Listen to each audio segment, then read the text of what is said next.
पढ़ाई लिखाई मन लगा के कर रहे हो ना, मन लगा के और धैर्य रख के पढ़ाई करनी है, यही सफलता की कुंजी होती है। अगर ऑडियो वीडियो क्लियर है तो कमेंट में एक बार 1 लिख दीजिए, तो हम कार्य आगे बढ़ाते हैं। Okay good great. तो बेटा आधारभूत गणित हमारा लेक्चर नंबर है 6।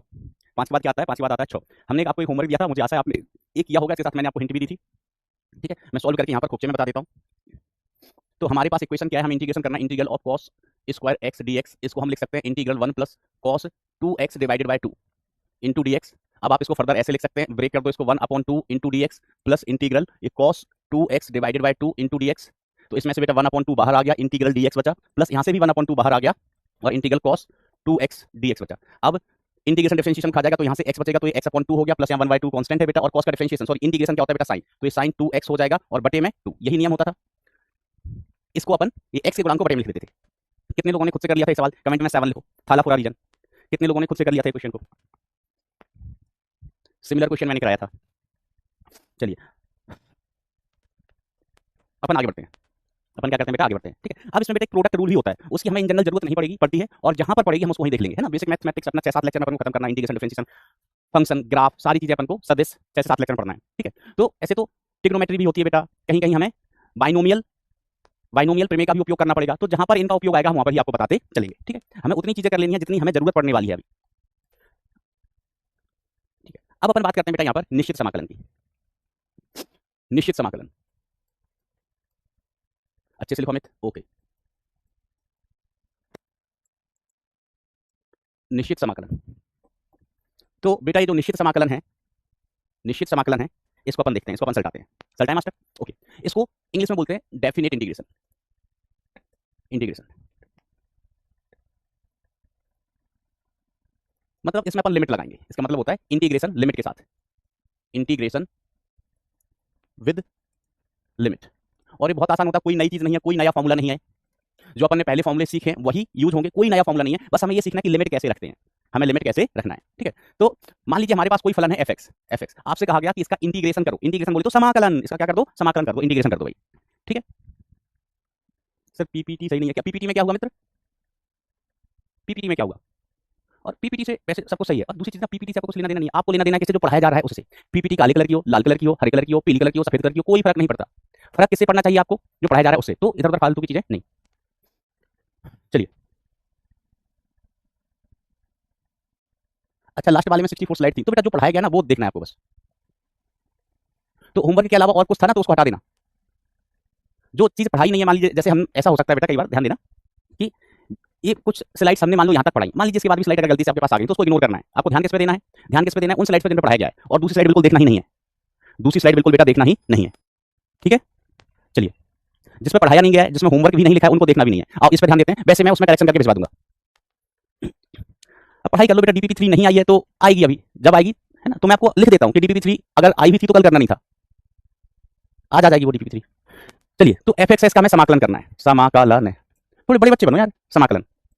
ठीक है, अब जैसे कभी ऐसा हो जाए कि मेरा नाम अमित की जगह सुमित लिख जाए, तो क्या मेरा थोड़ा बदल जाएगा? खजाना वगैरह अभी कुछ यूज नहीं करना बेटा, अभी मैंने आपको बताया पहले 15 दिन आप 12th पर ही फोकस करें, पहले 15 नहीं 1 महीने तक 12th पर ही फोकस करें।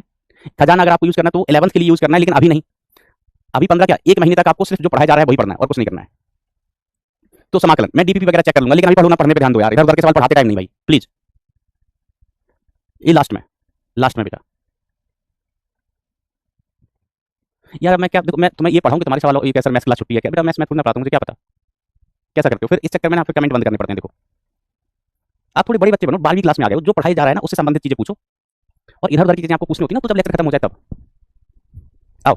समाकलन, तो मान लीजिए हमने कोई फलन है f, इसका समाकलन किया। ठीक है, समाकलन करने पर आया g।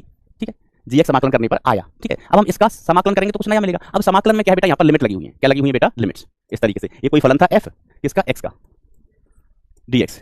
ठीक है, अब इस इधर लिमिट लगी है, इसको बोलते हैं अपन लिमिट की, a से लेके b तक, है ना। a से लेके b तक कोई भी संख्या हो सकती है, 2 4 6 8 10 15 कुछ भी हो सकता है। इसका समाकलन किया तो समाकलन करने के बाद हमें क्या मिला बेटा? gx मिला। अब लिमिट यहाँ लिख देते हैं a से लेके b तक, a से लेके b तक। तो अब लिमिट कैसे लिखना है? तो पहले g तो एज इट इज रखना है, x की जगह ऊपर वाली लिमिट, x की जगह ऊपर वाली लिमिट, माइनस g x की जगह नीचे वाली लिमिट, x की जगह नीचे वाली लिमिट। ऊपर वाली लिमिट कितनी है b है, नीचे वाली लिमिट कितनी है a है, तो फाइनल आंसर क्या हो जाएगा g, और x की जगह ऊपर वाली लिमिट क्या है b, तो x की जगह लिख दोगे b माइनस g, x की जगह नीचे वाली लिमिट कितना लिख दोगे a। इसमें प्लस c नहीं लिखते, कांस्टेंट बेटा नहीं लिखा जाता है ना, लिमिट वाले इंटीग्रेशन में हम प्लस सी कांस्टेंट नहीं लिखते हैं। कांस्टेंट किसमें लिखते हैं? अनिश्चित समाकलन। अनिश्चित समाकलन कौन से होते हैं? जिनमें लिमिट नहीं होती है। अब अपन एक एग्जांपल करेंगे तो आपको सारी चीजें क्लियर हो जाएंगी। एग्जांपल करते हैं, सारी चीजें क्लियर हो जाएंगी। ठीक है, एग्जांपल। तो हमने एक एग्जांपल लिया, आपको इंटीग्रेशन करना है x की घात 3 dx, और लिमिट लगी हुई है कहां से कहां तक बेटा? 2 से लेके 3 तक। लिमिट कहां से कहां तक है बेटा? 2 से लेके 3 तक लिमिट लगी है। तो देखो अभी लिमिट का कोई रोल नहीं, इंटीग्रेशन करने का तरीका आपको पता है। x की घात n का इंटीग्रेशन क्या होता था? x की घात n प्लस 1 बटे n प्लस 1। तो x की घात 3, n की वैल्यू कितनी है बेटा? 3, तो 3 प्लस 1 कितना हो गया? 4 अपॉन 3 प्लस 1 कितना हो गया? 4। ये तो इंटीग्रेशन हो गया जैसे पहले हुआ करता था। इंटीग्रेशन करने के तरीके में, फॉर्मूले में कोई चेंज नहीं आएगा। अब लिमिट लगाना है कहां? 2 से लेके 3 तक। तो लिमिट लगाने का तरीका क्या है? यहाँ 4 है। अब x की जगह ऊपर वाला मान रखो, तो ऊपर वाला मान कितना है? 3। तो x की जगह कितना लिख दो? 3। x की जगह 3 लिखा, x की घात कितनी थी? 4। तो x की जगह 3 लिखा तो 3 घात 4 हो गया, माइनस x की जगह अब अपन क्या लिखेगा? 2 है ना, नीचे वाली लिमिट कितनी है? 2। तो x की जगह कितना लिख दो? 2 लिख दो। इसकी घात कितनी है बेटा? 4। बस ये आंसर हो गया। आप चाहो तो इसको सिंपलीफाई कर सकते हैं। ये हो गया 81 माइनस 16 डिवाइडेड बाय 4। इसको अगर आप घटाओगे तो 81 माइनस 16 मेरे हिसाब से 65/4 आंसर आ जाना चाहिए।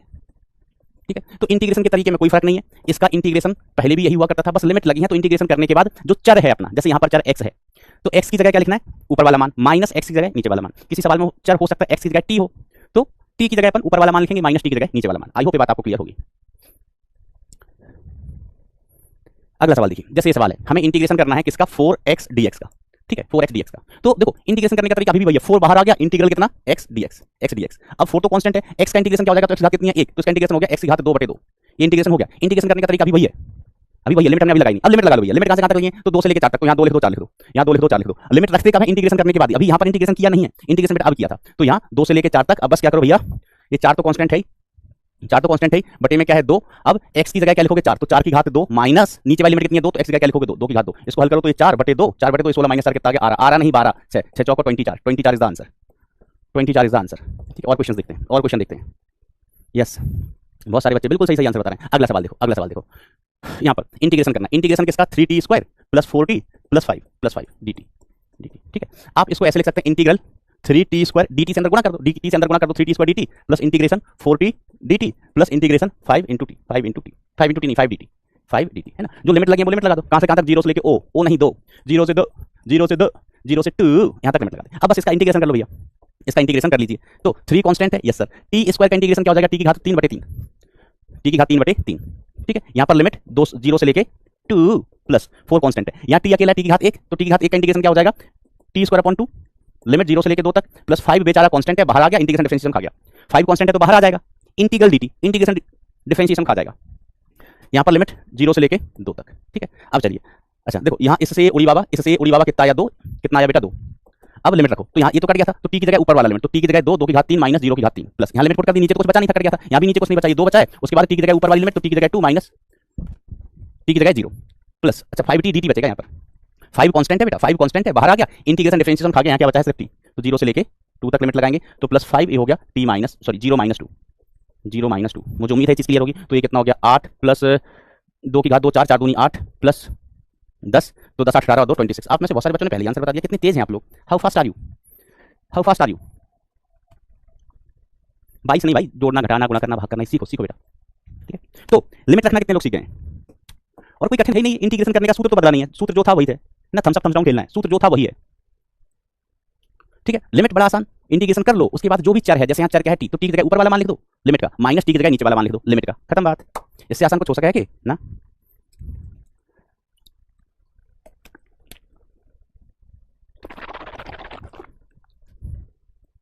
मैं बचपन में भैंस चलाने जाता था, भैंस चलाना is more difficult than this.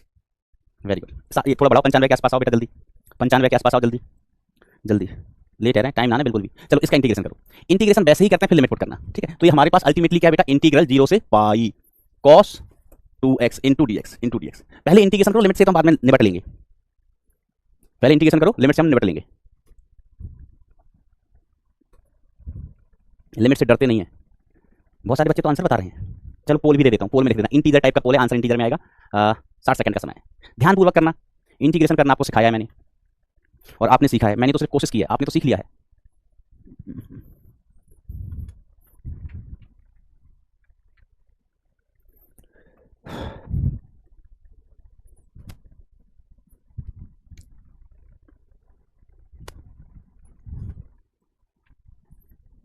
चलिए करो करो, टाइम ले थोड़ा सा, फिर हमें वेक्टर्स भी पढ़ना है बेटा, बहुत पढ़ना है जीवन में। आज 4:45 तक हमें वेक्टर स्टार्ट करना है, मतलब 5 बजे तक तो कर ही देना है। और वेक्टर में हम उतनी चीज़ें पढ़ेंगे जो हमारे काम की हैं, हमारे काम की हैं। वेक्टर को जोड़ना, वेक्टर को घटाना, वेक्टर का गुणनफल, इकाई सदिश वगैरह। ऐसे तो गणित में अपन 3-4 लेक्चर पढ़ते हैं वेक्टर के, या उससे ज़्यादा भी हो सकता है। आओ सबसे पहले कॉस, कॉस तुम्हारा इंटीग्रेशन, तो कॉस का इंटीग्रेशन होता है साइन। कॉस का इंटीग्रेशन क्या होता है? साइन। अब यहाँ x नहीं है, क्या 2x। कॉस का इंटीग्रेशन कितना हो गया? साइन, और अंदर क्या लिखा है? 2x, तो 2x लिख दिया। अब x का गुणांक बटे में, कल याद करो ट्रिक बताई थी अपन ने, ट्रिक बताई थी कि x के गुणांक को बटे में लिखो तो इंटीग्रेशन हो गया। अब लगा लो लिमिट, कहाँ? 0 से लेके पाई तक, 0 से लेके पाई तक। तो अब देखो ये क्या हो जाएगा? साइन 2 x की जगह क्या लिख दोगे? पाई। ठीक है मास्टर, ऊपर वाला लिमिट माइनस नीचे वाला लिमिट कितना? तो साइन 2 x की जगह कितना लिख दो बेटा? 0 बटे कितना हो गया? 2 हो गया, बटे कितना? 2। तो बेसिकली आपको क्या मिला यहाँ पर आपको मिला है साइन 2 पाई।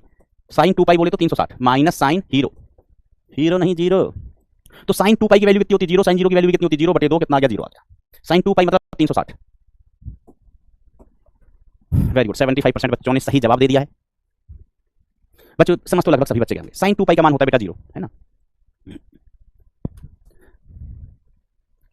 अब ये भी बहुत आसान है, ये भी बहुत आसान है। देखो इंटीग्रल साइन x dx, ये तो और भी आसान है। 0 से पाई बाई 4, पाई बाई 4। ठीक है, तो साइन का इंटीग्रेशन क्या हो गया बेटा? Minus cos. साइन का इंटीग्रेशन क्या हो जाता है बेटा? Minus cos. ठीक है, और लिमिट कहां से कहां तक लगा दो बेटा? 0 से पाई बाई 4, पाई बाई 4। तो ये क्या हो जाएगा? माइनस बाहर ले लो, कॉस x की जगह कितना लिखोगे? पाई बाई 4, ऊपर वाला limit minus cos 0, cos 0 degree. ठीक है, तो ये वैल्यू कितनी आ गई? माइनस कॉस पाई बाई 4 की वैल्यू होती है 1/√2 मेरे गांव में। माइनस कॉस 0 की वैल्यू कितनी होती है? 1। ठीक है, तो बस आप इसको और सिंप्लीफाई करना चाहो तो कर सकते हैं। 1 माइनस 1/√2 आ गया, माइनस के अंदर गुणा कर दिया, और ये √2 माइनस 1/√2 और सिंप्लीफाई करके आप इसको ऐसे लिख सकते हैं। ये अपना आंसर हो गया, बरखुरदार। ठीक है, सी नहीं आएगा बेटा, नहीं। मैं आपको बता चुका हूं, तब आप सुन नहीं रहे होंगे।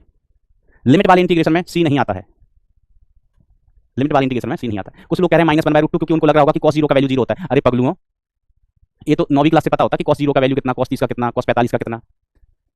नहीं पता है तो हम इसकी कोई लिंक बता देंगे आपको, है ना। या अभी तो हमें जरूरत भी नहीं पड़ेगी, हमारे जो नाम में ये पढ़ाएंगे तो हम आपको बता देंगे, लिंक दे देंगे उसका आपको, कि वहां से देख लेना। अगला सवाल, अगला सवाल बेटा। सर नीट वाला टफ क्वेश्चन बताइए बेटा। कोई क्वेश्चन टफ नहीं था नीट वाला, कोई क्वेश्चन टफ नहीं था नीट वाला। तुम इसकी बात कर रहे हो, इसकी एक लाइन का सॉल्यूशन है ना, कुछ ऐसे था, रो जी एस ऐसा कुछ करके था, रो जी वाई अपॉन एस, है ना। इसी की चर्चा चल रही है कि ये कैसा सवाल था, टफ था? कुछ नहीं था, कदुआ टफ था, कदुआ। बोल नहीं आ रहा है क्वेश्चन में, कॉन्सेप्ट क्लियर नहीं हो रहा है बेटा, तो दिमाग लगाओ, या दिमाग लगाओ। अगर आपने किसी को दिमाग किराए पे दे रखा है ना, तो उससे वापस ले लो, वापस ले लो, क्योंकि पढ़ने के लिए बेटा बेसिक दिमाग तो चाहिए होता है, वो लगाना पड़ेगा बेटा। जब इस टाइप के सवाल आएंगे हम आपको बता देंगे। एक्स के साथ एक्स स्क्वायर भी प्रेजेंट, उसका क्या मतलब हुआ? एक्स के साथ अगर एक्स स्क्वायर प्रेजेंट हो तो वो ऐसा हो जाएगा भैया, और एक्स घात 3 हो जाता है। एक्स घात कितना हो जाएगा? गुणा होकर 3। चलिए वो तो बहुत सारे एग्जांपल अपन अभी करेंगे, अभी अपन बहुत सारे एग्जांपल करेंगे। अब चलो आप करो इसको इंटीग्रेट, इसका इंटीग्रेशन आप करो, फिर लिमिट पुट करना है। बड़ा आसान, इससे आसान कुछ हो ही नहीं सकता है। हाँ, कदुआ, भिंडी, लौकी, टमाटर, सबसे आसान ये है।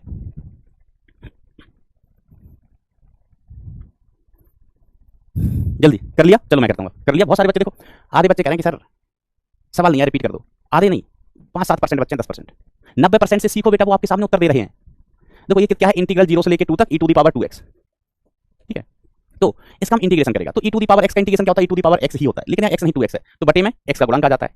ये हमने कल सिखाया है। अब देखो बेटा, जो लोग ध्यान से पढ़ रहे हैं ना, रोज क्लास अटेंड करते हैं, वो कुछ बच्चे ऐसा लिखेंगे कि सर ये नहीं है, सर वो रॉन्ग है, सर ये ऐसा हो गया। उनकी बातों पर बिल्कुल ध्यान मत देना, क्योंकि वो एक दिन आते हैं, एक दिन नहीं आते, फिर एक दिन आएंगे, फिर एक दिन नहीं आएंगे, नियमित पढ़ते नहीं है। तो मैंने जो कल सिखाया था वो इनको आएगा नहीं। बहुत से बच्चे कहेंगे तू कहां से आ गया, कल सिखाया था, कल आए नहीं होंगे, तुमको डिस्टर्ब करेंगे। और कई बार विपक्षों की साजिश भी होती है कि अच्छा ये बच्चे अच्छे से पढ़ रहे हैं, इनको डिस्टर्ब किया जाए, है ना। भटकना मत जीवन, भटकना मत। ये अभी ही नहीं, बाद में आगे भी जीवन में ऐसा होगा।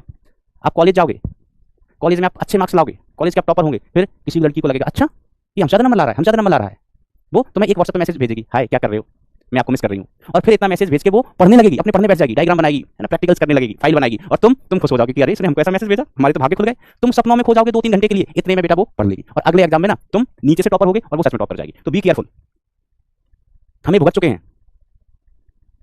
आओ तो e to the power 2x, ठीक है, तो e to the power x का integration e to the power x ही होता है, e टू दी पावर कुछ भी लिखा है उसका इंटीग्रेशन वही होता है। अब यहाँ 2 लिखा था साथ में, तो हमने कहा जब x अकेला नहीं हो, एक साथ कुछ गुणांक तो वो लिख लो बटे में, वो लिख लो बेटा बटे में। ठीक है, अब लगाओ लिमिट, लिमिट कहां से कहां तक? 0 से लेकर 2 तक। ठीक है, तो भैया देखो नीचे वाला 2 तो कांस्टेंट है, हमें लिमिट किसकी जगह लिखनी है? कांस्टेंट से कोई लेना देना नहीं है, लिमिट हमें x की जगह लिखनी है।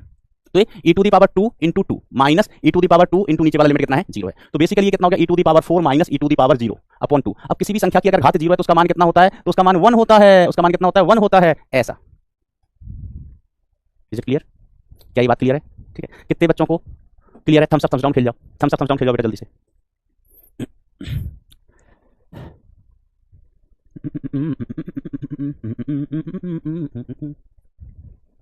अब देखो समाकलन का का ज्यामितीय महत्व, ज्यामितीय महत्व। तो जैसे अवकलन का ज्यामितीय महत्व याद है कि अवकलन से हमें क्या मिलता था? तो अवकलन से मिलती थी बेटा हमें, अवकलन से क्या मिलता था बेटा कि अगर कोई वक्र है, हम उस पर स्पर्श रेखा खींचें, तो अवकलन से हमें किसी वक्र पर, किसी ग्राफ पर खींचे गई स्पर्श रेखा की प्रवणता मिलती थी, प्रवणता, स्लोप। ठीक है, याद रखना इस बात को। अब समाकलन का भी ज्यामितीय महत्व है। ठीक है, क्या मैं बताता हूं। तो समाकलन की एक परिभाषा और है ना, जिसको याद रखना। समाकलन क्या करता है बेटा? जोड़ता है। समाकलन क्या करता है बेटा? जोड़ता है। तो हम कहते हैं समाकलन, हाँ वेरी गुड, वेरी गुड। इनको तो जो 5-6% बच्चे होते हैं ना, 5-6%, इनको तो मैंने आपको कल भी बताया था, तपस्या करनी पड़ेगी मुझे इनको सिखाने के लिए। आओ जल्दी आओ। समाकलन एक गणितीय औजार होता है, एक गणितीय औजार होता है जो कि सतत फलनों को जोड़ने का काम करता है,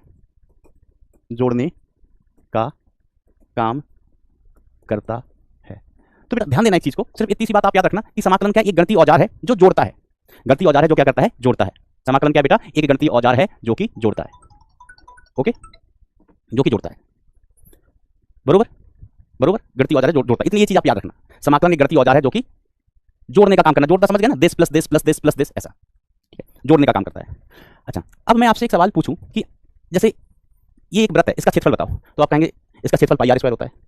हम आपसे कहें यहाँ पर एक आयत है, क्या है बेटा? आयत। एक भुजा की लंबाई ये दूसरे की भी, इसका क्षेत्रफल बताओ, तो आप कहेंगे इसका क्षेत्रफल हो जाता है लंबाई गुणा चौड़ाई, हम कहें एक त्रिभुज है, इसका क्षेत्रफल बताओ, तो आप कहते हैं इसका क्षेत्रफल होता है 1/2 आधार गुणा ऊंचाई, है ना। ये बेस हो गया और ये हाइट हो गया, 1/2 आधार गुणा ऊंचाई। ये सूत्र सभी लोग जानते होंगे, कमेंट सेक्शन में 1 लिख दो। ये तो सभी जानते होंगे, सभी लोग जानते हैं। जो नहीं जानता है 0 लिखना, वृत्त का क्षेत्रफल, आयत का क्षेत्रफल, एक समकोण त्रिभुज का क्षेत्रफल, सब लोग जानते होंगे, है ना। यस, वेरी गुड, समझना।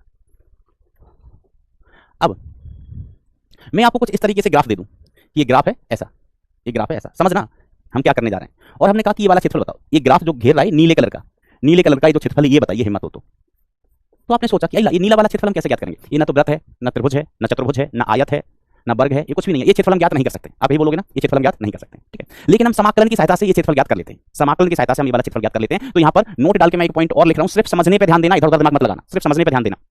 तो हम कहते हैं कि समाकलन से किसी वक्र को आप ग्राफ समझ सकते हैं, किसी ग्राफ द्वारा चर अक्ष से घेरा गया क्षेत्रफल ज्ञात किया जा सकता है,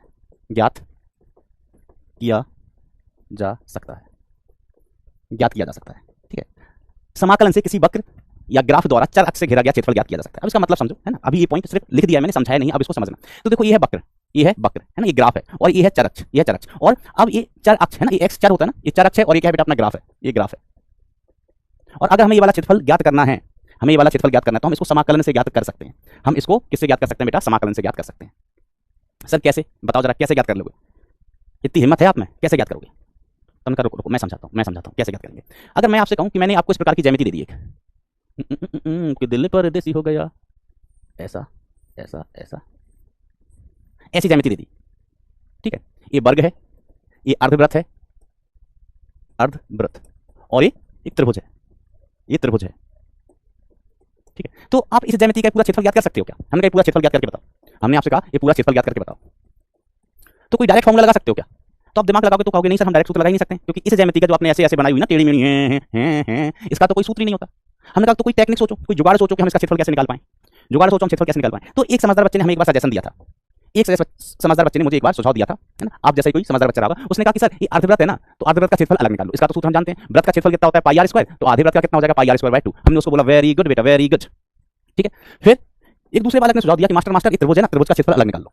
त्रिभुज का क्षेत्रफल क्या होता है? 1/2 बेस इंटू हाइट, आधार गुणा ऊंचाई। तो हमने उसको भी बोला वेरी गुड बेटा, वेरी गुड, ठीक है। फिर एक समझदार बालिका थी, उसने बोला हम पीछे क्यों आए? तो उसने बोला सर ये वर्ग का क्षेत्रफल अलग निकाल लो। तो हमने इस वर्ग का क्षेत्रफल अलग निकाल लिया। मान लीजिए वर्ग की भुजा की लंबाई L है, तो क्षेत्रफल कितना होगा? L। हमने कहा अलग अलग तो बता दिया, पूरा बताओ। तो सभी बच्चे एक साथ एक स्वर में बोले सर तीनों को जोड़ दो, तीनों को जोड़ दो। मेरे ज्ञान चक्षु खुल गए। मैं बोला मैं तो सोच ही नहीं पा रहा था, आप लोगों ने मेरी समस्या को हल कर दिया, बिल्कुल सही सॉल्यूशन दिया कि इस आधार का क्षेत्रफल अलग निकालो, इस त्रिभुज का क्षेत्रफल अलग निकालो, इस वर्ग का क्षेत्रफल अलग निकालो, तीनों को जोड़ दो, आपको कुल क्षेत्रफल मिल जाएगा, कुल क्षेत्रफल बेटा मिल जाएगा। क्या इस बात से आप सहमत हैं? इस बात से सहमत हैं? 0 1 खेलो, 0 1। मैं बेटा 0 1 इसलिए खिलवाता हूं कि आपको ज्यादा टाइम पास ना करना पड़े चैटिंग में, टाइम लिखने में ज्यादा समय ना लगे, ज्यादा टाइम पास ना करना पड़े। ठीक है, बिल्कुल सही बात है, बिल्कुल सही बात है। अब समझना, अब समझना, हमें क्षेत्रफल इसका नहीं निकालना है, ये तो हम निकाल लेते। आप लोगों ने हमें सजेस्ट कर दिया कि मास्टर ऐसे ऐसे करके निकालो, हमें क्षेत्रफल निकालना है। अगर कोई ऐसा टेढ़ा मेढ़ा बकरा हुआ तो अब इसके लिए सुझाव आप लोग ही देना हमको, हमको कम आता है, हम अज्ञानी हैं, अबोध बालक हैं हम, तुम सुबोध बालक हो, हम अबोध हैं, तो हमारी सहायता करना आपका फर्ज है बेटा। तो ऐसा एक वक्र है बेटा, कोई वक्र है कुछ इस प्रकार से जिंग करके, ऐसा कोई वक्र है। अब हमने कहा कि इस वक्र द्वारा यहां से लेके यहां तक ये जो क्षेत्रफल घेरा जाएगा, यहां से लेके यहां तक जो क्षेत्रफल घेरा जाएगा, इसको ज्ञात करके बताओ। इलाका धुआं धुआं हो गया, ये वाला क्षेत्रफल बताओ। हमने पूछ लिया एक बालक से कि ये वाला क्षेत्रफल बताइए, ये वाला सफेद वाला क्षेत्रफल बताओ। अब इसके लिए तो हम कोई सूत्र डायरेक्ट लगा नहीं सकते हैं, कोई डायरेक्ट सूत्र लगा नहीं सकते, ध्यान से समझना, नहीं तो फिर परेशान हो गए। और अगर ध्यान से नहीं समझो बेटा तो फिर चीज़ों को याद रखना, दो ही ऑप्शन हैं। अब जैसे मैंने अभी बोला कि मैं देख रहा हूँ 95% बच्चे समझ जाते हैं चीज़ों को, 5% बच्चे अब वो कोशिश नहीं करते या समझ में उनको आता ही नहीं है या नौटंकी करते हैं, तो भाई तुम याद रख लेना।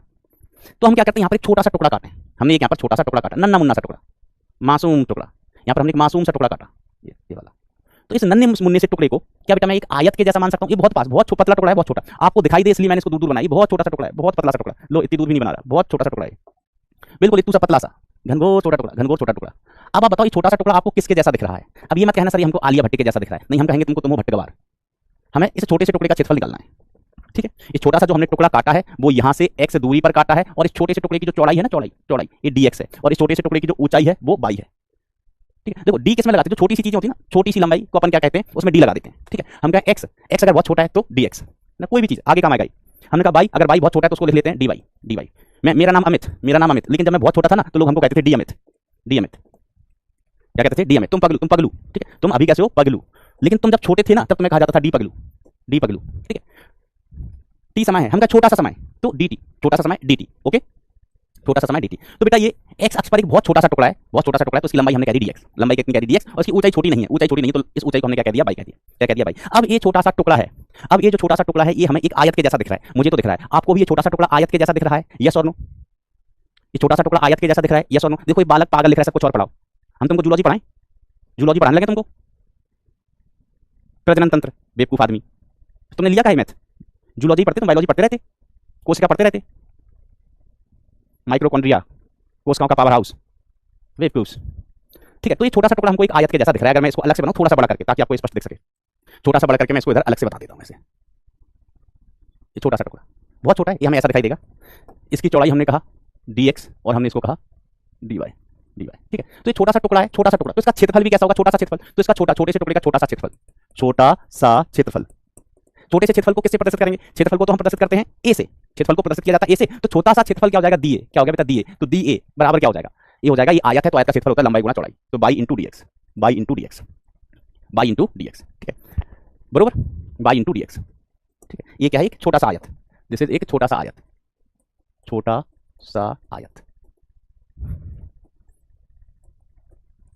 ठीक है। इसका क्षेत्रफल कितना हो गया?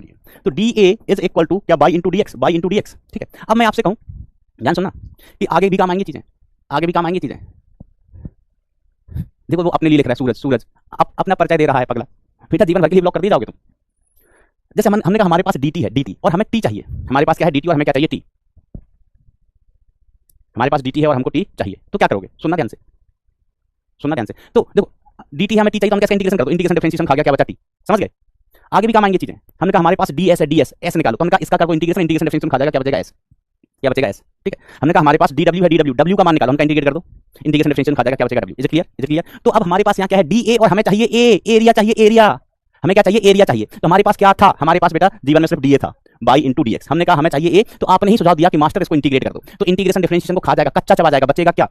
यहाँ से a बचेगा, तो area is equal to integral y into dx। तो इंटीग्रल y dx क्या है? y का समाकलन x के सापेक्ष, तो a किसके बराबर आ गया? समाकलन के, ये किसके बराबर आ गया बेटा? समाकलन के। तो क्या अब मैं दिन दहाड़े खुले आम बीच चौराहे पर ये कह सकता हूं क्या? समाकलन से हमें क्षेत्र समाकलन से हमें क्षेत्रफल मिलता है, या समाकलन बराबर किसके, क्षेत्रफल के। हमने सिद्ध किया है a बराबर इंटीग्रल बाई डॉट dx। अब सिर्फ इसको देखो, सिर्फ इसको, इस पे फोकस करो। तो ये क्या लिखा है, बाई dx। किसी से पढ़वाया कि क्या लिखा है, उसने कहा बाई का समाकलन है, बाई का समाकलन x सापेक्ष। हमने कहा इधर देखो क्या लिखा है, उसने कहा एरिया है। ओहो, समाकलन बराबर एरिया, समाकलन बराबर एरिया। तो हमें समाकलन से क्या मिल जाता है बेटा, क्षेत्रफल, अर्थात एरिया मिल जाता है। अब कहां से लेके कहां तक का क्षेत्रफल, हमने कहा उसके लिए हम लिमिट लगा लेंगे। उसके लिए हम क्या करेंगे, लिमिट लगा देंगे। जैसे हमें यहां से लेके यहां तक का निकालना है, यहां से लेके यहां तक का क्षेत्रफल निकालना है, तो यहां पर x का मान होगा कुछ, x बराबर a है, यहां पर x बराबर b है। यहां पर इस किनारे पर हमें यहां से लेके यहां तक का क्षेत्रफल चाहिए ना, तो इस किनारे पर x का मान कितना a, यहां पर x का मान कितना b है, तो हम लिमिट लगा देंगे कहां से कहां तक बेटा, इसमें a से लेके b तक। तो हमें यहां से लेके यहां तक का क्षेत्रफल मिल जाएगा। लिमिट लगाना हमें आता है, लिमिट लगाना हमें आता है, ठीक है। अब दो चीजें मैंने ये चीज आपको समझाई है, मुझे उम्मीद है समझ में आ गई होगी, समझ में आ गई होगी। अगर किसी बच्चे को किसी कारण से ये चीज समझ में नहीं आई है, हो सकता है उसने अपना दिमाग कुछ दिन के लिए पड़ोसी को उधार दिया हो सकता है समझ में ना आई हो बात। लेकिन बेटा याद रख लेना इसको, किस चीज को, कि समाकलन एरिया के बराबर होता है, या समाकलन करने पर हमें क्षेत्रफल मिलता है, समाकलन करने पर हमें क्षेत्रफल मिलता है। हम सब समझाऊं हो जाए। मुझे उम्मीद है कि 90% लोग दिमाग अपने पास ही रखते हैं, वो उधार नहीं देते हैं, ना किराए पे देते हैं। तो आप इतना याद भी रख लोगे कि समाकलन से हमें क्षेत्रफल मिलता है, हमारा काम हो जाएगा।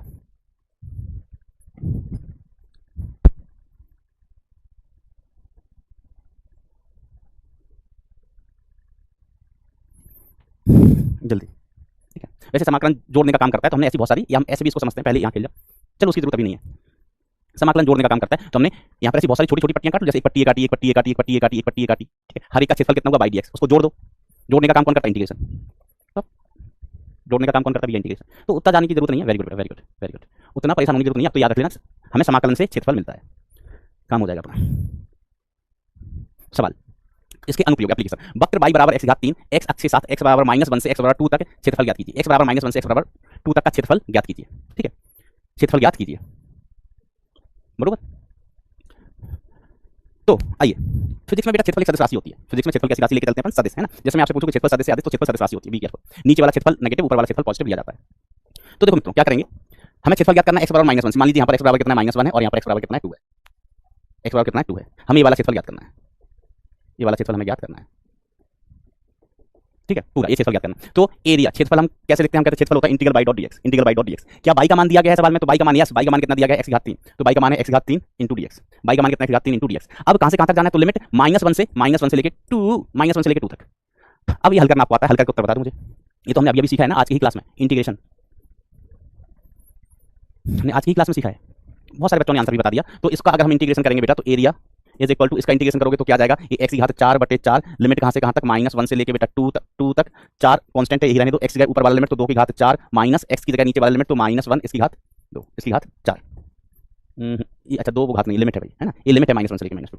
तो एक बार x की जगह हमने लिखा है 2 ऊपर वाला लिमिट, x की जगह -1 नीचे वाला लिमिट, ये फिर 2 लिख दिया मैं, तुमने पगलू होगा, 4 लिखो इसको। अब इसको सिंप्लीफाई कर लो, तो 2 की घात 4, 16, -1, 1 की घात, -1 की घात 4, -1 भी आएगा बटे 4, आंसर हो गया बेटा 15/4, 15/4 is the answer, 15/4 is the answer. Is it clear my dear friend? हाँ मास्टर क्लियर है। तो इट इज नॉट कठिन at all, it is not कठिन एट ऑल। अब उल्टा सवाल से पहले हम एक और सीधा सवाल करवाते हैं।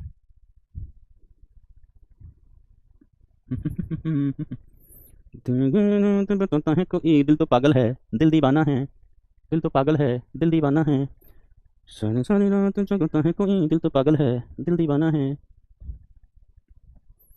और सवाल हमें आगे मिलेंगे, हम हौसला डालेंगे उनको।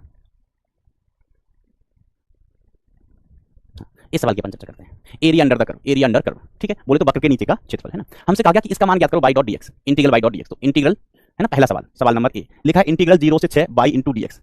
अब इसको इंटीग्रेट कर पाएंगे क्या हम, इसको इंटीग्रेट कर पाएंगे क्या हम कहेंगे नहीं कर पाएंगे। क्यों, देखो ये बाई है, इधर x है, तो बाई का इंटीग्रेशन x के सापेक्ष नहीं होता, बाई का इंटीग्रेशन x के सापेक्ष नहीं होता। कुछ बच्चे कहेंगे यहाँ से कर लेंगे, ऐसे कर दो ना बाई2/2, नहीं कर सकते हैं। ऐसा कब होता है, जब ऐसा लिखा होता है integral by dy, integral by dy, इसका इंटीग्रेशन हो जाता है बाई2/2, ठीक है। लेकिन यहाँ बाई dx है, तो इसका इंटीग्रेशन हम नहीं कर पाएंगे, इसका इंटीग्रेशन हम कर ही नहीं पाएंगे। कोई हमारी कनपटी पे पिस्टल रख दे, है ना, तो भी हम इंटीग्रेशन नहीं कर पाएंगे, हम क्या दुनिया में कोई नहीं कर पाएगा, क्योंकि ये बाई है, ये x है, ठीक है। हम इंटीग्रेशन तभी कर पाते हैं, इधर x हो तो इधर dx ही होना चाहिए, x का x के सापेक्ष, बाई का बाई के सापेक्ष। अगर कोई t है, जैसे हमने कहा t² है, तो इसका इंटीग्रेशन कर लोगे, हम नहीं कर पाएंगे। इधर t है, तो यहाँ पर भी बेटा dt ही होना चाहिए, t का इंटीग्रेशन t के सापेक्ष ही होता है, तो हम इसका इंटीग्रेशन नहीं कर पाएंगे। बात समझ रहे हो, इधर ही बाई है, इधर x है, कैसे कर लेंगे। समान चर होना चाहिए, एक ही प्रकार के चर होना चाहिए, तभी हम इंटीग्रेशन कर पाते हैं। तो हम इस सवाल का उत्तर लिखाएंगे कि इस सवाल का इंटीग्रेशन नहीं किया जा सकता, हमें लिखाएंगे। तो मास्टर हमको 0 नंबर देगा, कितने देगा, 0। हम कहेंगे क्यों मास्टर, तुम इंटीग्रेशन करके बताओ, इसका होगा ही नहीं। तो मास्टर बोलेगा ये जो हमने ग्राफ यहाँ पर बना के दिया है, ये हमने दहेज में थोड़ी ना दिया है, कोई काम होगा, उपयोग करो इसका। तो हमका ओ ग्राफ दिया है। अब हमने दिमाग लगाया कि इंटीग्रेशन निकालना है, ग्राफ है, तो ये इंटीग्रेशन किसके बराबर हो जाएगा, ये समाकलन है, ये क्या है, समाकलन। और समाकलन किसके बराबर होता है, एरिया के। समाकलन किसके बराबर होता है बेटा, एरिया के। होता है कि नहीं होता। और एरिया कहां से, 0 से लेकर 6 तक, 0 से लेकर 6 तक। तो x बराबर 0 कहां होगा, यहाँ। x बराबर 6 कहां है, यहाँ पर। ये x बराबर 6, तो हम एरिया निकाल लेंगे भैया, एरिया निकाल लेंगे। टें टें टें, हमें ये वाला एरिया निकालना है टोटल। एक तो ये वाला एरिया और ये पूरा एरिया निकालना है। तो पूरा एरिया कैसे निकालें, पूरा एरिया कैसे निकालें, तो अपना अपना तरीका हो सकता है। मुझे तो ऐसा अच्छा लगता है कि त्रिभुज का क्षेत्रफल अलग निकालो, त्रिभुज दिख रहा है मैं, और यहाँ पर एक आयत दिख रहा है। यहाँ पर क्या दिख रहा है, आयत। तो त्रिभुज का क्षेत्रफल अलग निकालो, आयत का क्षेत्रफल अलग निकालो, आंसर प्राप्त हो जाएगा बेटा आपको। तो क्षेत्रफल निकालें इसका, तो ये एरिया के बराबर हो गया। और एरिया कितना आ जाएगा, एरिया कितना आ जाएगा बेटा इसका, ठीक है। तो हम यहाँ से एरिया निकालते हैं। एरिया इज इक्वल टू कितना आएगा, इस वर्ग का क्षेत्रफल निकाल लो। तो ये वाली लंबाई कितनी हुई, 4, यहाँ से तक की लंबाई 4, ये 5 है। ये कितना है बेटा, 5, ये कितना है 4। तो 4 × 5, 4 × 5 प्लस, अभी हमने ये वाला क्षेत्रफल निकाला, अब इसका भी तो निकालेंगे, इसका भी निकाल लो। तो ये त्रिभुज है जिसमें इस वाली भुजा की लंबाई कितनी है, 2, 4 से लेकर 6 तक 2, ऊंचाई कितनी है, 5 है ना। ये हाइट कितनी है बेटा इसकी, 5 है। तो इसका क्षेत्रफल हो जाएगा भैया 1/2 आधार गुणा ऊंचाई, दैट इज 5। 0 2 से 2 उड़ी बाबा, तो 4 5 20 5 25। वेरी गुड बेटा। तो देखो हमने यहाँ पर समाकलन तो नहीं कर पाया, लेकिन एरिया निकाल लिया। और हम जानते हैं एरिया समाकलन के बराबर होता है। एक ही बात है, तो फिर एक ही बात है।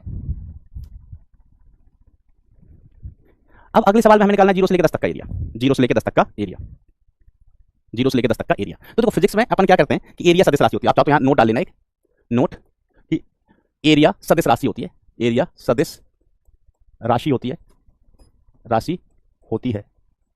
वैसे तो हम आगे बताएंगे, सदिश राशि होती है। और ये ऊपर वाला क्षेत्रफल पॉजिटिव लेते हैं अपन, ऊपर एक्स एक्स के ऊपर वाला क्षेत्रफल मतलब एरिया, क्षेत्रफल मतलब एरिया कैसा लेके चला जाता है बेटा, पॉजिटिव। और नीचे वाला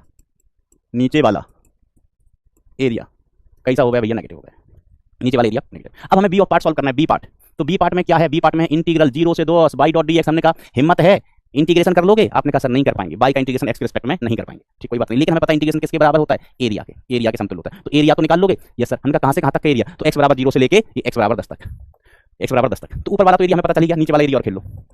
तो नीचे वाले एरिया की हम बात करें तो बताओ ये वाला एरिया कितना हो जाएगा। तो इस एरिया का परिमाण आएगा 1/2 आधार कितना हो जाएगा, यहाँ से आधार हो गया 4, कितना हो गया 4। ऊंचाई कितनी, ये वाली नीचे -3 मतलब 3, ऊंचाई कितनी 3 हो गई, है ना। इस भुजा की लंबाई ये कितना है बेटा 4, ये भुजा की लंबाई कितनी है 4, और ये वाली भुजा की लंबाई कितनी है बेटा 3 है। तो 1/2 आधार गुणा ऊंचाई, इससे उड़ी बाबा। तो अल्टीमेटली ये कितना आ गया 6। तो कुल एरिया कितना हो गया, तो देखो ऊपर वाला एरिया पॉजिटिव लिखते हैं तो प्लस का 25 प्लस नीचे वाला एरिया नेगेटिव -6, नीचे वाला एरिया नेगेटिव। 0 से 10 जाना है, 0 से 10 तक जाना है, तो ऊपर वाला एरिया पॉजिटिव, नीचे वाला एरिया नेगेटिव। तो जो नेट एरिया आएगा वो कितना आ जाएगा 19। अगर कभी सवाल में कहा जाए कि सिर्फ एरिया का परिमाण ज्ञात करो, इन द सेंस कि कुल क्षेत्रफल कितना है, वो परिमाण निकालो, तो जोड़ देते दोनों को। फिजिक्स में क्या करते हैं, फिजिक्स में एरिया बेटा सदिश राशि होती है, ऊपर वाला पॉजिटिव, नीचे वाला नेगेटिव, ठीक है। -3 कैसे आया है सर, बेटा एक ग्राफ दिया गया है, जैसे 5 आया है वैसे ही -3 आया, जैसे 4 आया, 6 आया, 10 आया। इस सवाल में दिया गया बेटा, आया नहीं है, ग्राफ आपको दिया गया है। अब ऊपर बाई धन का होता है, नीचे ऋण का होता है, तो ऊपर प्लस का 5 है, तो नीचे 3 इकाई है, 3 इकाई, तो नीचे -3 लिख दिया। नीचे क्या लिख दिया बेटा -3, ओके। मीटर स्क्वायर मैं नहीं लिख रहा, इकाई जो भी दी जाए, मीटर स्क्वायर दिया जाए, सेंटीमीटर स्क्वायर दिया जाए, किलोमीटर स्क्वायर दिया जाए, है ना। सर नीचे वाला भाई ले तो लिया, ये ऊपर वाला एरिया है 25, ऊपर वाला एरिया पॉजिटिव, ये नीचे वाला एरिया है 6। अब मैंने आपको बता ही चुका है कि याद रखना, ऊपर वाला एरिया पॉजिटिव और नीचे वाला एरिया नेगेटिव लेते हैं, इसको याद रखना, बुड़बक होगा, याद रखना इस चीज को, इसी तो नोट डाल के हमने लिखवाया है।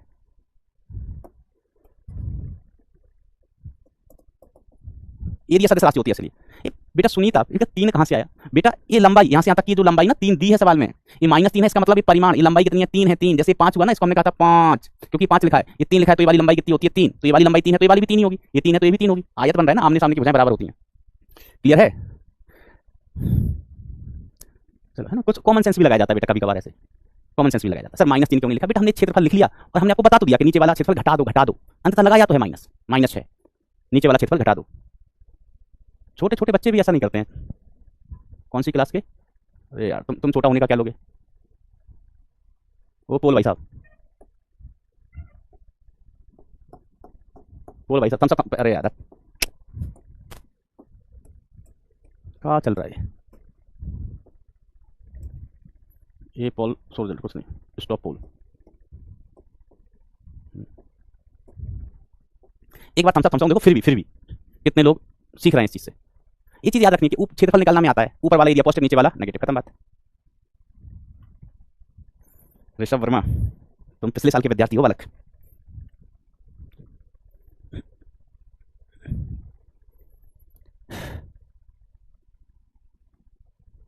अब हम चलेंगे बेटा सदिश पर, और दौड़ के चलेंगे। हम आपको बहुत सारे क्वेश्चन होमवर्क देंगे, इंटीग्रेशन के भी, डिफरेंशिएशन के भी, बहुत सारे क्वेश्चन हम आपको होमवर्क देंगे, इंटीग्रेशन के भी और डिफरेंशिएशन के भी, है ना। 93%, वेरी गुड बेटा, वेरी गुड, सही है। ये तो अपन और उपयोग करेंगे, बस आपको ये याद रहना चाहिए, अंततः मेन पॉइंट आपको याद रहना चाहिए कि अवकलन से क्या मिलता है और समाकलन से क्या मिलता है, इनका ज्यामितीय महत्व क्या है, ये आप सभी लोगों को क्लियर होना चाहिए, ठीक है। ये आप सभी लोगों को क्लियर होना चाहिए बेटा, बिल्कुल, कि अवकलन, अवकलन का ज्यामितीय महत्व क्या है? अवकलन से वक्र पर खींची गई स्पर्श रेखा की प्रवणता मिलती है। स्पर्श रेखा की प्रवणता मिलती है, स्पर्श रेखा की प्रवणता मिलती है। और समाकलन से वक्र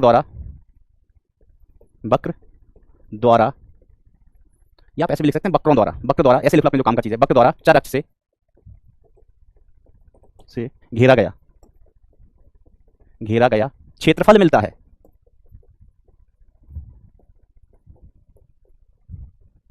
मुझे उम्मीद है ये चीजें आपको याद रहेंगी और आप इन चीजों को बखूबी याद रखेंगे। समाकलन का ज्यामितीय महत्व और अवकलन का ज्यामितीय महत्व, समाकलन करते कैसे हैं, अवकलन करते कैसे हैं, ये सब हमने सीखा है। इनफैक्ट हमने और आपने मिलजुल के सीखा है। So this thing is very very very very very very very tasty. Tasty नहीं है बेटा, खाने का चीज नहीं है, इंपॉर्टेंट चीज है ऐसा, इसलिए मैंने यहाँ सितारे लगा दिए हैं। सितारे बदन में लपेटे हुए जो नहीं हो। अब हम चलते हैं बेटा सर इस पर। बहुत सारे क्वेश्चन मैं आपको होमवर्क दूंगा, जो हो जाए अच्छी बात है, नहीं हो जाए तो फिर हम उनको क्लास में समझाएंगे। अच्छा ये वाला सवाल आ जा, एक और। Use the definite integral to find the area of the region between the given curve and x axis in the interval 0 to b।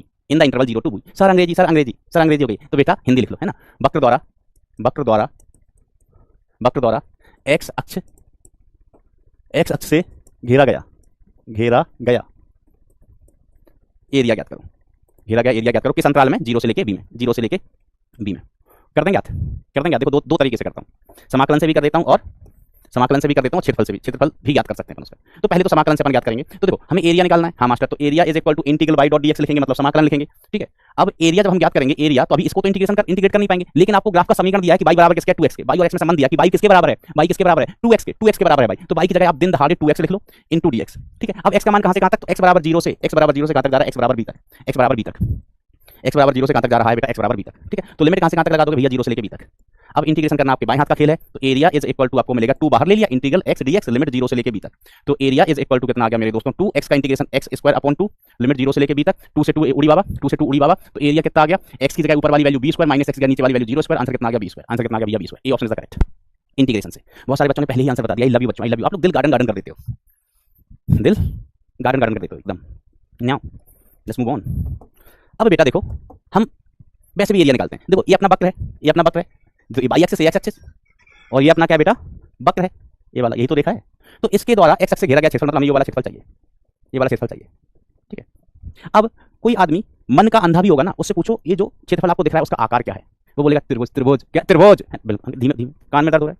तो सभी लोगों को दिखाई दे जाएगा कि जो वक्र द्वारा घेरा गया क्षेत्रफल है वो एक त्रिभुजाकार आकृति है, त्रिभुज के आकार का है। अब इस त्रिभुज के आकार में इस भुजा की लंबाई, ये वाली लंबाई कितनी है ये लंबाई? कोई बताएगा? 0 से लेके b तक, तो ये लंबाई कितनी b हुई? 0 से लेके b कितनी लंबाई हुई? b। अब बात इसकी है कि अगर आप में हिम्मत है, अगर आप बुद्धिमान हैं, दिमाग किराए पे नहीं दिया, तो ये वाली लंबाई बताओ कि ये वाली लंबाई कितनी हो जाएगी? कितने लोग बताते हैं? सीखो, दिमाग लगाया करो बेटा। 1-2 बार हो सकता है दिमाग गलत लगे, लेकिन बाद में सही लग ही जाएगा। ये वाली लंबाई सोच के समझ के। बहुत सारे बच्चे सही बता रहे हैं। Love you. तो ये वाली लंबाई हो जाएगी बेटा 2x है। x की जगह कितना लिख दोगे? b। यहाँ पर x बराबर कितना है बेटा? b है। तो 2x की जगह कितना बेटा? b। x की जगह b, समझे? x की जगह कितना लिखोगे? यहाँ x बराबर 0 है, यहाँ x बराबर b है, तो y बराबर कितना हो गया? 2, और x की जगह कितना है? b है, तो ये वाली लंबाई कितनी होगी बेटा? 2b। ये लंबाई कितनी होगी बेटा? 2b। समझ गए क्यों? क्योंकि x का मान किसके बराबर है? b के बराबर है। तो ये त्रिभुज है, तो इसका एरिया लिख रहे हैं। मित्रों, मुझे डांटोगे तो नहीं कि मास्टर आपने क्यों लिख दिया? हम खुद लिख रहे थे। एरिया लिखना है इसका। तो ये त्रिभुज है, त्रिभुज का एरिया 1/2। आधार बताओ कितना है? ऊंचाई बताओ कितना है? ऊंचाई कितना है? 2b। एरिया मतलब आधार कितना है? b है, और ऊंचाई कितना है? 2b। ऊंचाई 2b। 2 से 2 बाबा टिल्लू नहीं, उड़ी बाबा। So this is the area. तो आप ग्राफ से भी याद कर सकते थे, अपन ने 2 तरीके से याद कर लिया। और देखो बेटा, कभी अपन जब सवाल सॉल्व करते हैं और एक सवाल को अपन 2 तरीके से 3 तरीके से कर लेते हैं ना, तो समझ लो आप प्रगति पे हो, आप सीख रहे हो, आप अपना दिमाग उपयोग कर रहे हैं, जिससे आपके दिमाग का विकास होगा, दिमाग का डेवलपमेंट होगा, ठीक है। अगर आप जितना ज्यादा सोचोगे, दिमाग जितना ज्यादा उपयोग करोगे, उतने ज्यादा आपका दिमाग का विकास होगा, देश का विकास हो या ना हो। समझ रहे हो?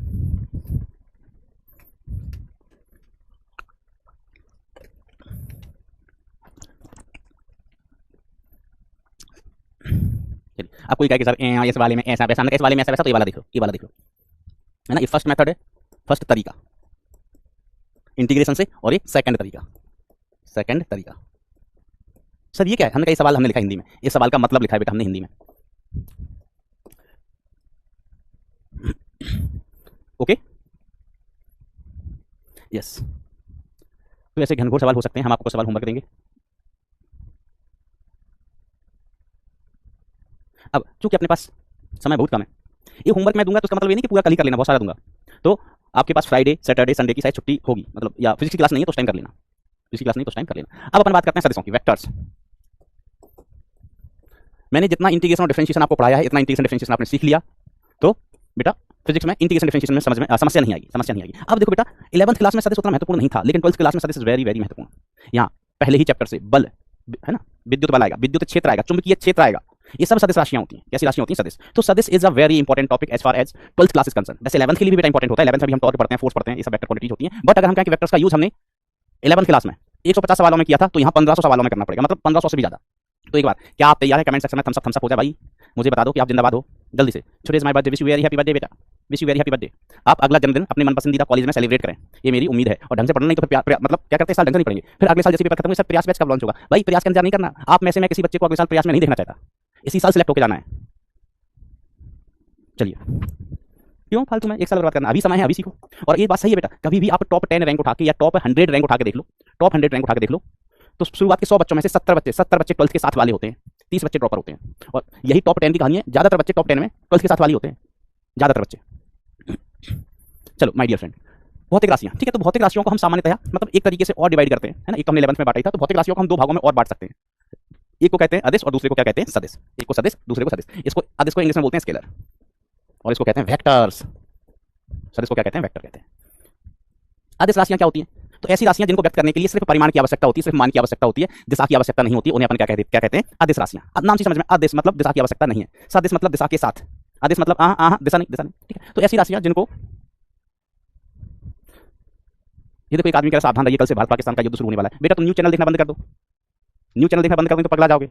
हमने कल देखा कि वो कहते हैं कि भारत पाक युद्ध की लाइव कवरेज, उनका अलग युद्ध चल रहा है, एक कमरे में स्टूडियो खोल रखा है, उसमें युद्ध करते रहते हैं, लाइव कवरेज दे रहे हैं, और तुम उसके चक्कर में पड़ रहे हो बेवकूफ। आओ, तो ऐसी राशियां जिनको व्यक्त करने के लिए सिर्फ परिमाण की आवश्यकता होती है, दिशा की नहीं। सीधी सीधी बात है, हम कितने बज रहे हैं तो आप कह देंगे 5:30। दिशा बताने की जरूरत है क्या? सर बिल्कुल नहीं है।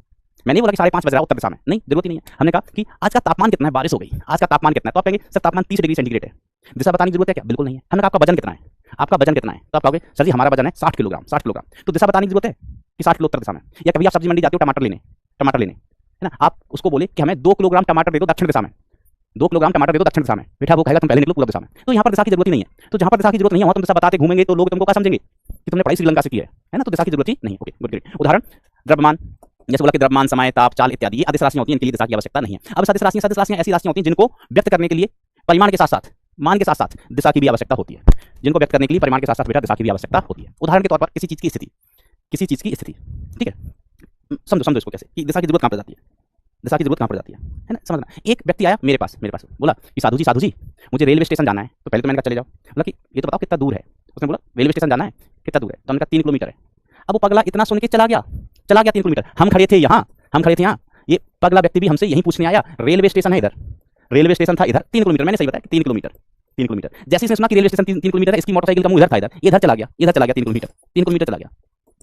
अगले दिन ना इंस्टाग्राम पे लिख रहा है कि दुनिया बहुत जालिम है, हमने एक साधु से रास्ता पूछा, उसने गलत बता दिया। भाई उसने सिर्फ दूरी पूछी थी मेरे से, क्या पूछी थी? सिर्फ दूरी, और मैंने सही बताई थी कि 3 किलोमीटर ही दूरी। इसने दिशा पूछी नहीं कि 3 किलोमीटर किस दिशा में चले जाए। तो समझ रहे हो कि अगर यहाँ पर मैं दिशा का उपयोग नहीं करूँ या इसको दिशा के सहित उत्तर ना दूं तो ये पहुंच जाएगा क्या? रेलवे स्टेशन नहीं पहुंच जाएगा। तो हमने इसको कहा 3 किलोमीटर इधर चला गया, रेलवे स्टेशन था इधर, तो हमें बताना पड़ेगा जैसे इधर कौन सी दिशा होती है?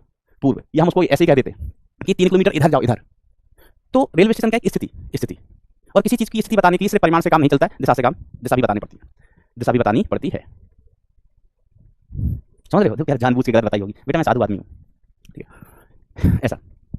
तो कुछ राशियों को, कुछ चीजों को व्यक्त करने के लिए सिर्फ परिमाण की आवश्यकता नहीं होती, हमें दिशा भी बतानी पड़ती है, ठीक है। चलिए, तो जैसे किसी वस्तु की स्थिति है, विस्थापन है, वेग है, बल है, इत्यादि। एक राशियां कैसी होती हैं बेटा? सदिश होती हैं। देखो एक बालक कह रहा है कि सर इंसानियत के नाते बता देते। भाई मैं पान खा रहा था, पान, तकलीफ होती है बोलने में, जितना पूछा उतना ही बताया। चलो आगे बढ़ते हैं, समझ की बात है। अब देखो कुछ छोटी छोटी परिभाषाएं जल्दी से अपन निपटाते हैं, फिर काम की चीज पे चलेंगे।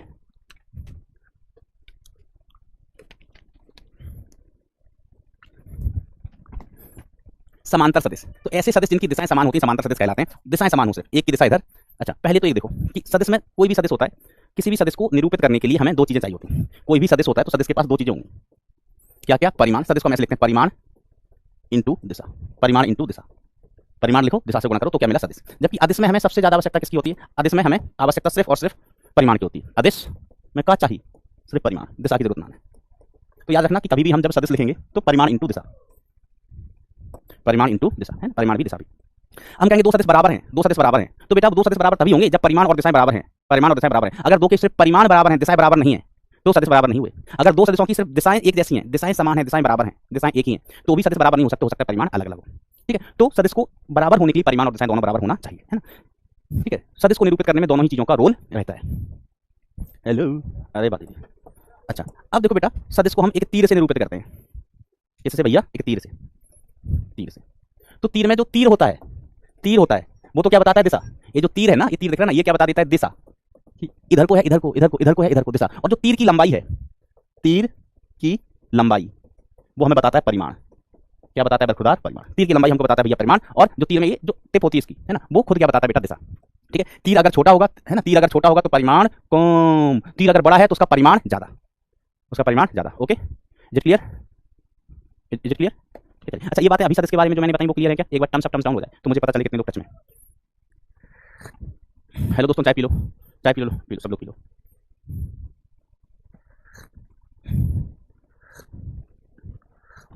जल्दी से एक बार थम्स अप हो जाए।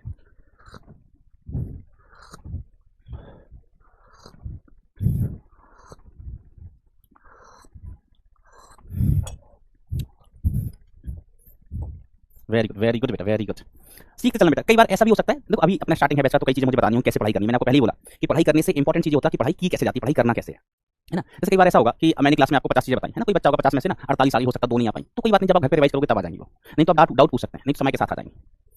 बस सीखते चलो, ठीक है। तो अब हम कहते हैं ऐसे सदिश जिनकी दिशाएं समान समांतर सदिश कहलाते हैं। तो एक सदिश दूसरा सदिश, बताओ क्या इनके परिमाण बराबर है? आप कहेंगे नहीं नहीं सर, परिमाण बराबर नहीं है, छुटका है बड़का है, इसका परिमाण कम, इसका परिमाण ज्यादा, लेकिन दोनों की दिशाएं समान है, तो ये सदिश क्या कहलाते हैं बेटा? समांतर सदिश। क्या कहलाते हैं? समांतर सदिश, है ना। बिल्कुल लोड नहीं लेना, आसान आसान सी परिभाषाएं, ठीक है। अब क्या है? प्रति समांतर सदिश। प्रति समांतर सदिश कैसे होते हैं? जैसे प्रति समांतर रेखाएं होती हैं, ऐसे सदिश जिनकी दिशाएं विपरीत हो, ऐसे सदिश जिनकी दिशाएं कैसी हो? विपरीत। ठीक है, प्रति समांतर सदिश हो गए। देखो, एक इधर को, एक इधर को, दूसरा उसका ठीक उल्टा, विपरीत। विपरीत का मतलब होता है ठीक उल्टा। ऐसा नहीं कि सर एक सदिश इधर, एक सदिश इधर, दोनों की दिशाएं अलग हैं, प्रति समांतर नहीं। प्रति समांतर का मतलब दिशाएं ठीक विपरीत होना। Is it clear? तो बेसिक परिभाषा है, मुझे उम्मीद है आप इनको याद रखोगे, है ना। चलो, बराबर सदिश। बराबर का मतलब बराबर, बराबर का मतलब क्या होता है? बराबर, है ना, मतलब परिमाण और दिशाएं दोनों बराबर, परिमाण और दिशाएं दोनों बराबर। सदिश बराबर है मतलब दिशा सेम और परिमाण दोनों सेम। कोई भी सदिश होता है दो चीजें, परिमाण दिशा बराबर है मतलब परिमाण भी बराबर होना चाहिए और दिशा भी बराबर होना चाहिए। नहीं बेटा, इनको नोट्स में लिखने की जरूरत नहीं है, बस इनको एक बार रीड कर लो, पढ़ लो, इनको नोट्स में मत लिखना, है ना। विपरीत सदिश। विपरीत सदिश कैसे होते हैं? एक सदिश इधर है और दूसरा सदिश ज्वी अइला। वाह वाह मास्टर वाह, तुम तो अइला। भाग यहाँ से, चलो निकलो। ज्वी, दिशाएं भी बराबर। अरे यार बेवकूफ आदमी है ये, देखो हम बना ही लेंगे। नारायण नारायण, मजे ले रहे हो तो बना ही लेते हैं। ऐसे सदिश जिनकी परिमाण बराबर हो, परिमाण बराबर लेकिन दिशाएं विपरीत, तभी विपरीत सदिश कहलाएंगे। देखो दोनों तीरों की लंबाइयां बराबर बराबर है, तो ऐसे सदिश जिनकी परिमाण समान किंतु दिशाएं विपरीत विपरीत सदिश कहलाते हैं। इनको लिखने की आवश्यकता बिल्कुल भी नहीं है भाई, बिल्कुल भी नहीं है, ठीक है। शून्य सदिश। शून्य सदिश, ऐसा सदिश जिसका परिमाण शून्य होता है शून्य सदिश कहलाते हैं। ऐसा परिमाण जिसका सदिश कैसा होता है बेटा? जिनका परिमाण शून्य होता है उनको अपन क्या कहते हैं बेटा? शून्य सदिश कहते हैं, ठीक है। परिमाण कितना होना चाहिए? शून्य, है ना। तो ऐसे कुछ नहीं, ये नाम है, ये थोड़ा काम का चीज है, काम की चीज को भी लिखने की आवश्यकता नहीं, बस याद रखना काम हो जाएगा। लंबी सदिश, जिसको इंग्लिश में बोलते हैं ऑर्थोगोनल वेक्टर, लंबी सदिश। तो ऐसे सदिश जिनके मध्य कोण 90 डिग्री एक दूसरे पर लंबा, तो एक सदिश दूसरा सदिश, इनके मध्य कोण कितना? इनके मध्य कोण कितना है? 90 डिग्री है, तो लंबी सदिश कहलाएंगे। कोई भी मध्य कोण कितना चाहिए भैया? 90 डिग्री, ठीक है। कैसा भी जरूर नहीं कि ऐसे ही हो दिखने में, एक इधर है दूसरा इधर है, इनके मध्य भी व्हाट इज द एंगल? तो मास्टर मास्टर इनके बीच भी एंगल 90 डिग्री, तो हम कहेंगे ये भी ऑर्थोगोनल वेक्टर है, ये भी लंबी है सदिश है, ये भी क्या बेटा? लंबी सदिश। बेटा जो टाइम होता है उसी टाइम पर क्लास ओवर होती है, तो मुंह पगले।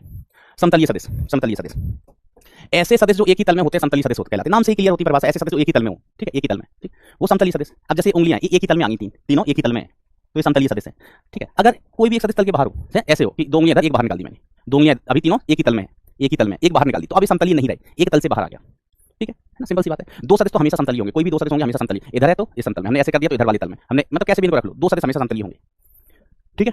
ओके, अभिषेक बेटा आपको भी जन्मदिन की बहुत बहुत शुभकामनाएं। डियर अभिषेक पटेल, आपको भी बहुत बहुत शुभकामनाएं बेटा। आप भी अगले साल पसंदीदा कॉलेज में बर्थडे मनाएं अपना।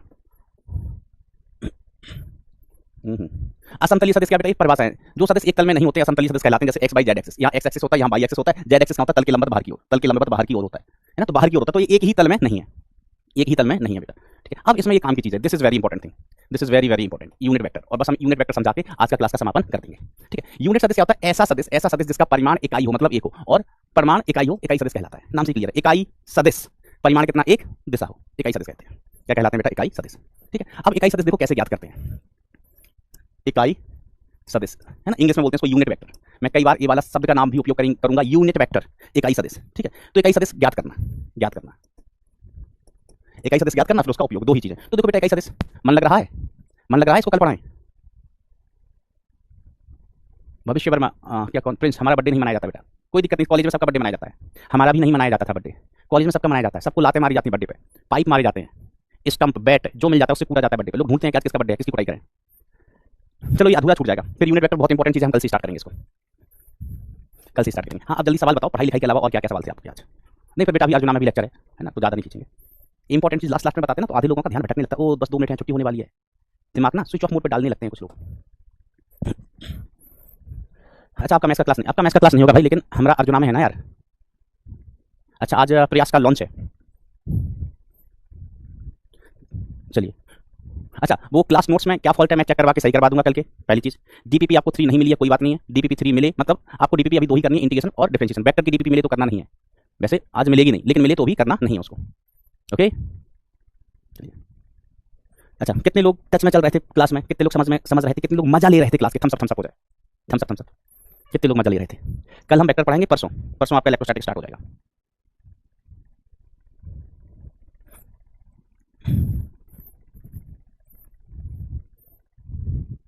अच्छे से पढ़ना बेटा, सारी मतलब मेन से लेकर एडवांस तक सारी चीज़ें करेंगे।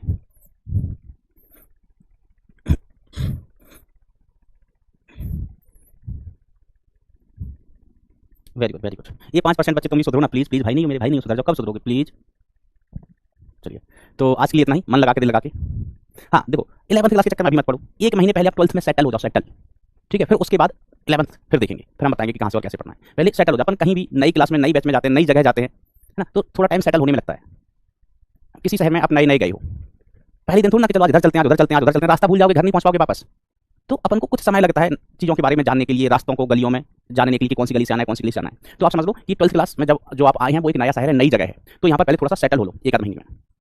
फिर जब सेटल हो जाओगे, 12th क्लास की सारी चीज़ें कंप्लीट कर रहे होगे टाइम पर, फिर जिनका बर्बाद है 11th क्लास, या बर्बाद नहीं भी है तब भी रिवीजन तो जरूरी है ना। आपने मान लो पिछले साल अच्छे से पढ़ा, मेहनत की है, ठीक है, तो भी बेटा रिवीजन जरूरी है। तो फिर 1 आध महीने के बाद 11th क्लास का रिवीजन आप स्टार्ट कर देना, कहाँ से करना है, कैसे करना है, ये मैं आपको बताऊंगा। ओके, तो दोस्तों मन लगा के, दिल लगा के, मन लगा के, दिल लगा के पढ़ाई करते रहना। Thank you so much, tata bye bye, take care, love you all.